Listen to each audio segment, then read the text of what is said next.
Saurabh Das and Ashutosh Ranka. पहला सवाल, देश का बेस्ट प्राइम मिनिस्टर अब तक का आप किसे मानते हैं? Jawaharlal Nehru, without a doubt, of course. Nehru ji? Narendra Modi? आप अच्छा Narendra Modi. I take one word, आप उस शख्स के बारे में क्या सोचते हैं? एक शब्द में बताना है। Best skin care.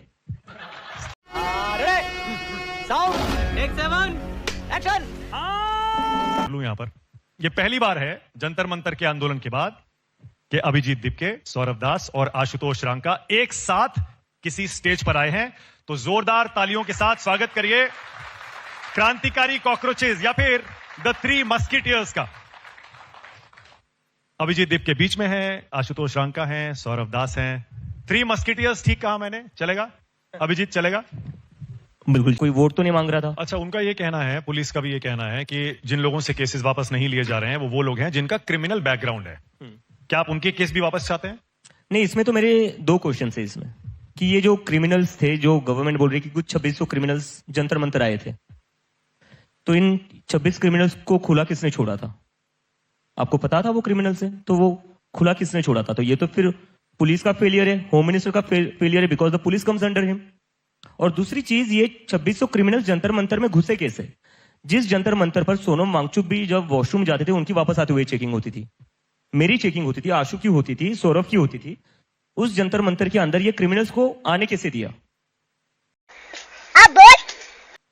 तो आपकी डिमांड क्लियर है कि सारे केसेस वापस होने चाहिए? नहीं, जो क्रिमिनल्स आप कह रहे हो अगर होंगे तो करो, उनके रखो, लेकिन जो स्टूडेंट्स है, क्रिमिनल्स का नाम लेकर आप स्टूडेंट्स को मत फंसाइए। आई थिंक गवर्नमेंट वो कर रही है। ओके, यानी आपके पास एक्चुअल में डेटा है, फैक्ट्स हैं कि ऐसे स्टूडेंट्स को भी केसेस में अभी रखा गया है? बिल्कुल। कई सारे स्टूडेंट्स मुझे कह रहे हैं कि पुलिस वाले हमें आ रहे परेशान कर रहे हैं, एक तो ये भी हो रहा है।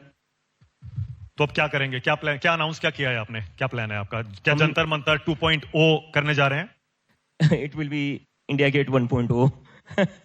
सो इंडिया गेट से हम पुलिस हेडक्वार्टर मार्च करेंगे ऑन 5 सितंबर। अगर पुलिस केसेस जो स्टूडेंट्स पर लगे हुए, फेक केसेस जिनमें स्टूडेंट्स को हैरेस किया जा रहा है, वो वापस नहीं लिए जाते। और दूसरा, प्लीज 1 करोड़ दे दीजिए उन विक्टिम्स की फैमिली को, बिकॉज हम मिलकर आए, लोअर मिडिल क्लास से आते हैं वो, उनको अपने बच्चों को डॉक्टर बनाना था, जमीन गिरवी रखकर पैसा फंड कराया एजुकेशन अपने बच्चों का। कोई किसान था। ये बड़ी अच्छी बात कही आप। मैं आकांक्षा चतुर्वेदी की फैमिली से मिला था, उसके पापा को पैरालिसिस का अटैक आकर गया है, हार्ट अटैक आकर गया है, छोटा केटरिंग का बिजनेस था। अभी उन्होंने लिया था 15 लाख का लोन बेटी को डॉक्टर बनाने के लिए, और उनको लग रहा था बेटी डॉक्टर बन जाएगी तो घर आगे वही चलाएगी, क्योंकि पैरालिसिस के अटैक के बाद it was not possible for him to sustain the livelihood of the family. तो अभी वो कह रहे कि बेटी तो चली गई, छोटा बच्चा है जिसको वो पढ़ाने वाली थी, छोटे भाई को, उसको मैं अब कैसे संभालूंगा? मैं तो कमा नहीं सकता। तो ये जो 1 करोड़ है वो इसलिए नहीं कि जस्ट टोकनिज्म। ये जो बच्चे हैं जिनकी फैमिलीज थी, वो एक्चुअली फाइनेंशियल बर्डन में है, बिकॉज एवरीबडी नोज अगर हमें कोचिंग करनी है तो पैसा लेना पड़ता है। कितना पैसा लगता है आज कोचिंग करने में? ओके, अच्छा, सौरभ ने तो शायद लॉ भी किया है। सौरभ, करेक्ट? लॉ नहीं किया है। हाँ? मैं लॉ पे लिखता हूँ। अच्छा, लॉ पे, हाँ, आपने लिखा भी है लॉ, सुप्रीम कोर्ट बहुत कवर भी किया है आपने as a reporter, correct? Mostly जजेस, सारे ही जजेस। बाय द वे, जो कॉकरोच वर्ड यूज किया गया था वो सौरभ के लिए यूज किया गया था। अच्छा, ये रेवलेशन, ये तो लेटेस्ट न्यूज है। हम ये तो ओजी कॉकरोच है। नहीं, क्या ये फैक्ट है कि सौरभ के लिए ही यूज किया गया था? क्योंकि तब सबसे ज्यादा यही लिख रहा था जुडिशरी के ऊपर। उस टाइम पे एक्चुअली मुझे ऐसा सारे लॉयर्स और जो रिटायर्ड जजेस है, जब ये कमेंट आया था तब उन्होंने रीच आउट करके बोला था कि ये कमेंट आपके लिए बोला गया है, क्योंकि उस टाइम पे मैं सूर्यकांत जी के ऊपर एक प्रोफाइल परस्यू कर रहा था कैरावान मैगजीन के लिए। जो लोग मेरे काम से वाकिफ है उनको पता होगा कि मैंने डीवाई चंद्रचूड़ के ऊपर भी प्रोफाइल लिखा था कैरावान मैगजीन के लिए, वैसे ही सिमिलर प्रोफाइल उनपे लिख रहा था। उसके लिए कुछ आरटीआईज वगैरह मैंने फाइल किए थे उनके ऊपर, एंड उसी टाइम पे हुआ था। तो तब उन्होंने बोला कि these young people, they don't find a job in the profession and therefore they become media, they become RTI activist, they attack the system. तो लोगों को लगा कि हो सकता है। आपको भी लगा आप ही के लिए था वो? पता नहीं, हो सकता है। हो सकता है, हो सकता है। उसी ट्रक के पत्थरों का इस्तेमाल करके वो वायलेंस हुई थी, क्या आप ये कहना चाह रहे हैं? प्लान तो वही था, प्लान तो एग्जैक्टली वही था कहीं ना कहीं।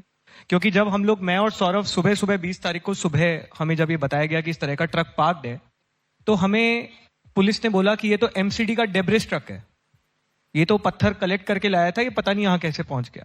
लेकिन जो न्यूज लॉन्ड्री की रिपोर्ट कोट कर रहा है उससे बहुत क्लियरली दिख रहा है कि it was a seize truck. Violence तो हुई थी, आपको मानना पड़ेगा ये बात, फैक्ट है, वीडियोस हैं। नहीं देखो, वायलेंस पुलिस वालों के, नहीं। जवानों के खिलाफ भी हुई है। नहीं, मैं उस पर आ रहा हूं। जो वायलेंस हुई है, आप उन लोगों को देखिए कौन थे। हम में से कोई नहीं था, हम 1 महीने से बैठे हुए थे वहां पर। 1 महीने में कोई ऐसी घटना हुई? बिल्कुल नहीं हुई। उल्टा आते थे बाहर से लोग, सर फोड़कर चले जाते थे। निशु नाम की लड़की है जिसके पिता का सर फोड़ा था, और मैं जाकर पुलिस वालों को बोल रहा था, सर ऐसा हुआ है, इनको अरेस्ट करने के लिए क्या करना पड़ेगा? डीसीपी का रिस्पॉन्स आता है, ऐसे हम रैंडमली किसी को अरेस्ट नहीं कर सकते। इसका क्या मतलब है? मतलब यहां पर कोई आकर सर फोड़ रहा है और डीसीपी कह रहे हैं कि हम रैंडमली अरेस्ट नहीं कर सकते। तो मैंने डीसीपी को कहा, तो फिर आप कल रात उन लोगों के घर कैसे पहुंच गए जो यहां पर पानी बांट रहे हैं? तो कह रहे नहीं, नाउ मुझे क्रेडिट नहीं चाहिए। You are making political statement. I am not making political statement, you are just not doing your duty. तो ये ऑर्केस्ट्रेटेड था, पुलिस वालों पर जो हमला हुआ है गलत हुआ है, लेकिन वो भी प्री प्लान था। जो लोग इस प्रोटेस्ट के खिलाफ थे उनसे, हम में से हमारा जो भी सपोर्टर था उनमें से किसी ने भी ये नहीं किया। It was a clear, like वो लोग बोल रहे थे, वीडियो भी डाला था, जिन लोगों ने सर फोड़ कर गए थे निशु के पापा का, वो बोल रहे थे अभी एक को मारा है, शाम को आऊंगा और को पेल कर जाऊंगा। और उसके बाद भी मैं पुलिस को बोल रहा हूँ क्या करना पड़ेगा सर इनको अरेस्ट करवाने के लिए? पुलिस कहती है कोर्ट का ऑर्डर लाना पड़ेगा। तो मैंने बोला अब आपके सामने कोई पीटर और आप कह रहे कोर्ट का ऑर्डर लाना पड़ेगा, तो फिर तो मेरे ख्याल से ये 1 करोड़ का जो कॉम्पनसेशन है उन पुलिस वालों के लिए भी आपको मांगना चाहिए, क्योंकि इंजर्ड तो वो भी हुए ना। नहीं, बिल्कुल कंपनसेशन दे गवर्नमेंट। अब आप ये सोचिए, जो गवर्नमेंट उन बच्चों की फैमिलीज को कंपनसेशन नहीं दे रही है जिन्होंने सुसाइड करी, आपको लगता है ये पुलिस वालों को भी देंगे कंपनसेशन? लगता है? बोलना भी हूँ क्या करिए बोल। इनको पैसा बस इनसे तभी निकलता है जब इनको सरकार गिरानी होती है, जब एमएलए खरीदने होते हैं, एमपीज खरीदने होते हैं। पुलिस वालों को तनख्वाह कितने देते हैं ये लोग? मुझे तो बुरा लगता था जंतर मंतर पर जो लो रैंक ऑफिसर्स थे उनके लिए। ऊपर वाले ऑफिसर तो ठीक है, उनके पॉलिटिकल बॉसेस होते हैं, लो रैंक वाले हमारे साथ ही वहां पर दिन रात रहते थे। उनकी तनख्वाह कितनी होगी? 30-40 हजार, 50 हजार मैक्सिमम। उनके खुद के बच्चे कोचिंग जाते होंगे, उनकी बच्चों की एजुकेशन भी तो कितनी एक्सपेंसिव हो रखी है। और वो आकर बताते थे, पुलिस वाले 3 पुलिस वाले आए थे एक दिन, कैप पहनकर, मास्क पहनकर और ग्लासेस लगाकर, और मैं थोड़ा डर गया कि ये कौन आ गया। तो कहते हैं कि नहीं, थोड़ा साइड में आकर बात करते हैं। मैंने बोला क्या हो गया? कहते हैं हम पुलिस वाले, हमारी यहीं पर ड्यूटी लगी हुई है, लेकिन आज सपोर्ट करने आ रहे थे तो आज हम ऑफ लेकर आए। आप जो कर रहे हैं बहुत अच्छे कर रहे हो, क्योंकि मेरी बेटी 10th में है और मैंने चाहता मेरी बेटी को भी वही झेलना पड़े जो आज बाकी लोग झेल रहे हैं। You are right bro. So this is the reality of the police officers जो लो रैंक के ऑफिसर्स है। अब बाकी जिसको प्रमोशन चाहिए वो तो लाठी चलाएगा, टीयर गैस चलाएगा, पेलेट गन चलाएगा, जिससे भी पोस्ट रिटायरमेंट बेनिफिट मिल जाए। अच्छा, अब मैं थोड़ा सा ट्रैक बदलता हूं। 3 महीने पहले आपको ले चलूं, आपने कभी सोचा था कि इतने बड़े कंट्रोवर्सी के बाद इतनी कामयाबी मिल जाएगी, इतने बड़े सुपरस्टार बन जाएंगे, लोग सेल्फीज लेंगे, मीडिया वाले इंटरव्यूज के लिए पीछा नहीं छोड़ेंगे, एक स्टेज पे देखिए इतनी बड़ी भीड़, और इस समय करोड़ों लोग आपको टीवी पर, सोशल मीडिया पर देख रहे होंगे। 3 महीने पहले आशुतोष लगा था 3 महीने आदत थी, ये ग्रासरूट पर काम कर रहा था। माइक लगे बोलिए। इसको आदत होगी बिकॉज ये ग्रासरूट पर काम कर रहा था 1.5-2 साल से राजस्थान में। ये पेपर लीक पर ही काम कर रहा था, आई थिंक पेपर लीक और वो डोल का बाढ़ जो था, सो ये ग्रासरूट पर बना हुआ था। हाँ, लेकिन इतनी क्या नोटराइटी बोलूं या फेमस नाम बोलूं, ये सोचा था ऐसे 3 महीने में? ऑब्वियसली ये जिस तरह का प्लेटफॉर्म बना स्टार्टिंग में भी, जब, क्योंकि मैं इसको जानता हूँ 6-7 सालों से, आई हैव नोन दीप के, तो जब ये प्लेटफॉर्म ब्लो अप हुआ, मैं देख रहा हूँ कि मैं इंस्टा का सीजेपी का अकाउंट रिफ्रेश कर रहा हूँ, 1 मिलियन फॉलोअर बढ़ गए, फिर एक बार और रिफ्रेश कर रहा हूँ तो 1 मिलियन बढ़ गए। तो वो 4 दिन में आई थिंक 20 मिलियन फॉलोअर्स के आसपास हम लोग हिट कर गए थे। तो इन ऑल ह्यूमिलिटी हम सबका ये मानना है कि अंडरलाइंग एक फ्रस्ट्रेशन थी लोगों में, जनता में एक अंडरलाइंग फ्रस्ट्रेशन बहुत ज्यादा थी कि ठीक है, मजाक मजाक में हमने एक सीजेपी का एक सटायरिकल पेज बनाया है, लेकिन एक्चुअली जनता फील कर रही है कि उन्हें कीड़े मकोड़ों की तरह ट्रीट किया गया है, और मजाक मजाक में ही सही वो इस प्लेटफॉर्म के आइडिया से रेजोनेट कर रहे हैं। तो वो फ्रस्ट्रेशन ही कहीं ना कहीं जंतर मंतर पर दिखी है, वही फ्रस्ट्रेशन आज जो स्कूल ठीक करो कैंपेन हम लोग कर रहे हैं उसमें दिख रही है। हम लोग फेसेस हैं, दीप के ऑब्वियसली इनिशिएटर है, एंड दीप के specially was the one who took the plunge कि मैं आके लड़ूंगा। हाँ, मैं इसी पे आ रहा था। इस सज्जन को क्या तकलीफ है भाई? डर तो देखिए सबको लगता है, जेल जाने से या लॉ से। आपको शायद सबसे कम डर लगता होगा इन तीनों में, क्योंकि आप तो सुप्रीम कोर्ट के कॉरिडोर्स में खूब घूमे हैं। जजों पर अगर आप ये जो प्रोफाइल दोस्त है वो तो मजाक करते रहते कि ये तो 5 साल से जेल जाने के लिए वेट कर रहा है, या कोशिश कर रहा है कि हाँ, नहीं कोशिश तो नहीं कर रहा हूँ, मतलब किसको शौक है जेल जाने का, लेकिन 5 साल से जिस किस्म से लिखना होता है ना, आपको तो पता ही है, सारे मीडिया वालों को पता है कि अभी ऑनेस्ट जर्नलिज्म करने का टाइम बहुत डेंजरस है। तो जब कोई ऑनेस्ट जर्नलिज्म करता है तो हमेशा डर रहता है। देखिए, मैं तो रिपोर्ट लिखता हूँ, कुछ लोग एक स्टेटमेंट पास करते हैं ट्विटर पे, उसके लिए एनएसए लग जाता है, यूएपीए लग जाता है। स्टोरीज कॉन्कॉक्ट हो जाती है।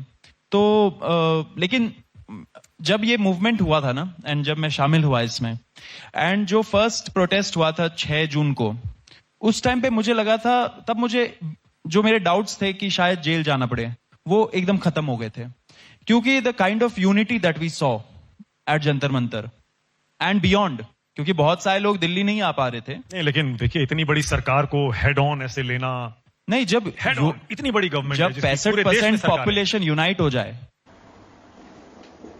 युवा यूनाइट हो जाए, तो कौन सा सरकार, कौन सा पावर उसके सामने नहीं झुकेगी। आपको ऐसा कब लगा कि पूरे देश के युवा आपके साथ हैं? क्योंकि बहुत लोग कह रहे थे वहां तो 15-20 हजार होंगे, 30 हजार होंगे, इंस्टा पे ठीक है चल गया। नहीं, But when did you ये feel क्वेश्चन that- हाँ। ये क्वेश्चन मुझे समझ में नहीं आता है कि 15-20 हजार लोग ही होंगे सिर्फ।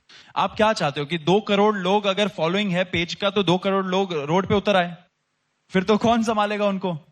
तो अगर 15,000 लोग भी आ रहे, it's a big number, and सरकार का ड्यूटी बनता है कि वो चीज को सुने, क्योंकि 15,000 लोग भी बहुत बड़ा एक संख्या है। बहुत छोटे छोटे स्टेट्स में तो 1-2 हजार वोटों में इलेक्शन पलट जाता है। You belong to Pondicherry. ये तो लेने के देने पड़ गए। अच्छा, मैं तीनों से पूछ रहा हूं, तीनों की आइडियोलॉजी क्या है? देखिए आजकल तो लेफ्ट होता है, राइट होता है, सेंटर होता है, कुछ आइडियोलॉजी के बारे में सोचते हैं? क्या आइडियोलॉजी है आपकी? खुद को क्या मानते हैं, लेफ्ट, राइट या सेंटर? हम तो शुरू से बोल रहे हैं कि हम लोग संविधान में विश्वास रखते हैं। संविधान की जो आइडियोलॉजी है वो हमारी वो तो आइडियोलॉजी है, सेंट्रिस्ट मानी जाती है। उसको जो भी मानिए, लेकिन जो भी आज का संविधान है हमारा, उस पे हम लोग भरोसा करते हैं। Right to equality, right to quality education, right to speedy trial, right to freedom of speech, right to peacefully protest, ये सारे बहुत अच्छे तरीके से हमारे संविधान में लिखा गया है, उसका ही हम लोग पालन कर रहे हैं। हमारा देश बहुत आगे बढ़ जाएगा। संविधान आपकी आइडियोलॉजी है? बिल्कुल, Correct? अभिजीत, लेफ्ट, राइट या centre? Sir, left right centre कब इन्वेंट हुआ है? पिछले 150-200 साल में।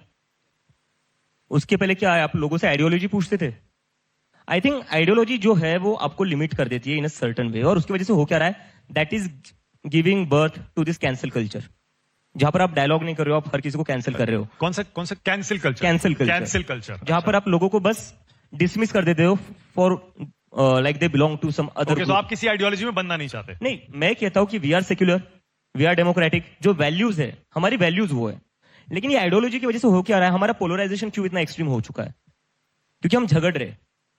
ओके, डायलॉग तो करो, बात तो करो, एक दूसरे को आशुतोष? समझ कर तो लो। Ashutosh, exactly same. मतलब अभी मजा आएगा ना भिड़ो। If you are from the left wing और द राइट विंग और you are a centrist, everyone should agree that हमारे देश में सरकारी स्कूलों की हालत खराब है, और सरकार का एक कर्तव्य होना चाहिए कि पब्लिक हेल्थ और पब्लिक एजुकेशन को फिक्स करे। इसमें आप चाहे लेफ्ट विंग से हो चाहे राइट विंग से, उससे फर्क नहीं पड़ता। Fair enough, fair enough. मैं रैपिड फायर राउंड करना चाहता हूं आपके साथ, थोड़ा ट्रिकी भी हो सकता है but quick fun. All right, rapid fire round with Abhijit Dipke, Saurabh Das and Ashutosh Ranka. पहला सवाल, देश का बेस्ट प्राइम मिनिस्टर अब तक का आप किसे मानते हैं? Jawaharlal Nehru, without a doubt. Of course Nehru ji. वाह मोदी जी, वाह वाह वाह। सबसे Okay. कूल भी, कूलेस्ट। और देश का बेस्ट चीफ मिनिस्टर अब तक का आप किसे मानते हैं? सीएम किसी भी स्टेट का। चीफ मिनिस्टर पर तो कुछ कहा नहीं जा सकता है। मुश्किल है। सौरभ, कोई तो होगा जो पसंद होगा आपको, यार इस आदमी ने बड़ा अच्छा काम किया अपने स्टेट में मुख्यमंत्री के तौर पर। नहीं, ऐसे तो कई सारे रहे। फिर देयर आर मल्टीपल। हाँ, तो 2-4 नाम ले सकते हैं, 2-4 नाम ले सकते हैं अगर। जैसे तमिलनाडु के सीएम कौन थे अभी पहले? स्टालिन। एमके स्टालिन, इकोनॉमी काफी अच्छी करी थी उन्होंने, ठीक है, वो एक हो गए। पिनाराई विजयन ने केरला में education model, health care model काफी अच्छा किया था। दिल्ली में अरविंद केजरीवाल जी ने भी काफी अच्छा काम किया था स्कूल और हेल्थ केयर का। तो कई सारे, आई विल बी ऑनेस्ट, मतलब क्या है, अच्छा काम किया है यार। ठीक है, ओके। देश का बेस्ट एजुकेशन मिनिस्टर, सबसे अच्छा शिक्षा मंत्री अब तक का कोई है? अनफॉर्चुनेटली आई डोंट थिंक, क्योंकि मुझे लगता है कि हमारे देश में लाइक प्राइमरी एजुकेशन पर किसी ने भी फोकस नहीं किया। उसी की वजह से जो हमें स्कूल्स दिख रहे हैं ना सोशल मीडिया पर। ठीक है सर, ऑनेस्टली इसका आंसर मैं बताऊं, हमको पता ही नहीं है इस देश में कौन कौन एजुकेशन मिनिस्टर है, क्योंकि उसको बातें नहीं एकदम हुई। से इररेलेवेंट पोस्ट माना गया है। कई स्टेट्स में अभी भी एजुकेशन मिनिस्ट्री को पनिशमेंट पोस्टिंग माना जाता है। आप जनता से पूछिए, आधे लोगों को पता नहीं होगा उनके स्टेट्स के एजुकेशन मिनिस्टर कौन है। इसका कारण नरेंद्र मोदी है। ओके, देश का जेन जी में सबसे लोकप्रिय नेता आप किसे मानते हैं? Most popular leader in young. दीप के। नहीं, ठीक है? दीप के आई थिंक जो थालापति विजय ने करा है। I think he could be the one, क्योंकि मुझे लगता है कि उनका जो पूरा कैंपेन था वो उसी पर था। साउथ में काफी फॉलोइंग है उनका। मोस्ट प्रॉमिसिंग लीडर आप किससे मानते हैं? कल भविष्य किसका अच्छा लगता है आपको? कोई युवा नेता जो लगता है यार ये आगे जाके बड़ा बनेगा, कुछ करेगा, सीएम बनेगा, पीएम बनेगा, होम मिनिस्टर बनेगा, है कोई? Honestly I don't think. कोई नहीं है? क्योंकि आप एज देखिए ना, कल जाकर बड़े हो गए ऑलरेडी सारे। जिस एज में बाकी जॉब्स में आप रिटायर हो जाते हो, उस एज में अब क्या? ओके, अब आपको आप क्रोनोलॉजी समझ लीजिए। कोई एक शब्द में बताना है आप उसके बारे में क्या सोचते हैं? नरेंद्र मोदी। आप अच्छा, Narendra Modi. I will take one word, आप उस शख्स के बारे में क्या सोचते हैं? एक शब्द में बताना है। Best skin care. से अगेन, क्या बोला? ओह, बेस्ट स्किन केयर बोल रहे हैं। Best skin care. Skin care. Best PR also. Best actor. पर उनकी पॉपुलैरिटी आपको पता है? ऑफ कोर्स पता है ना? मतलब ये उसी का तो पार्ट है ना, पीआर, स्किन केयर और तभी तो पॉपुलैरिटी मिलती है।